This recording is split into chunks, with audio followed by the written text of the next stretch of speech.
La parole éternelle. Hébreux 10, 35, 36, 35. N'abandonnez donc pas votre assurance, à laquelle est attachée une grande récompense. 36.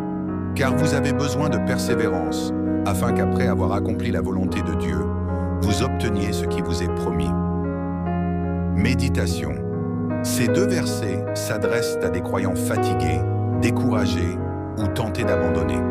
Ils rappellent que la foi ne consiste pas seulement à croire au début, mais à tenir ferme jusqu'à la fin. 1.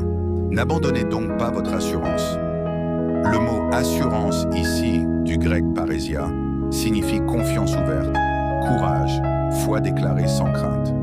C'est cette foi vivante qui nous pousse à rester fidèles à Dieu, même quand les choses deviennent difficiles.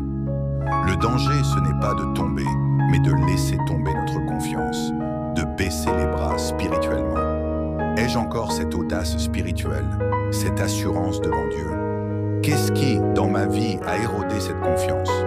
2. À laquelle est attachée une grande récompense. Dieu n'est pas injuste. Il voit les sacrifices, les combats, les fidélités secrètes. Il promet une récompense, pas toujours immédiate, mais garantie. Cette récompense, ce peut être une paix profonde, la maturité spirituelle, des fruits visibles dans la vie des autres, et surtout, l'accomplissement de ses promesses éternelles. Suis-je animé par la perspective de la récompense de Dieu, ou est-ce que je me suis tourné vers des choses plus visibles et immédiates? 3e, car vous avez besoin de persévérance. La persévérance n'est pas une qualité naturelle, c'est une grâce cultivée dans l'épreuve.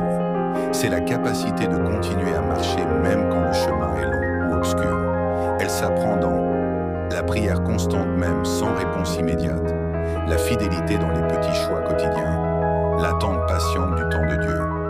Qu'est-ce que Dieu veut produire en moi à travers cette saison d'attente ou de combat? 4e, afin qu'après avoir accompli la volonté de Dieu, vous obteniez ce qui vous est promis. La promesse est conditionnelle. Elle est liée à l'obéissance à la volonté de Dieu. Cela implique une marche active, un choix quotidien de faire ce qui est juste, même quand c'est difficile.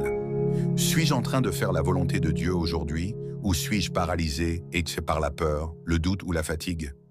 Prière méditative. Seigneur, tu sais à quel point je peux me décourager. Renouvelle en moi l'assurance que j'avais au début. Donne-moi la force de persévérer, même quand je ne vois pas encore le fruit.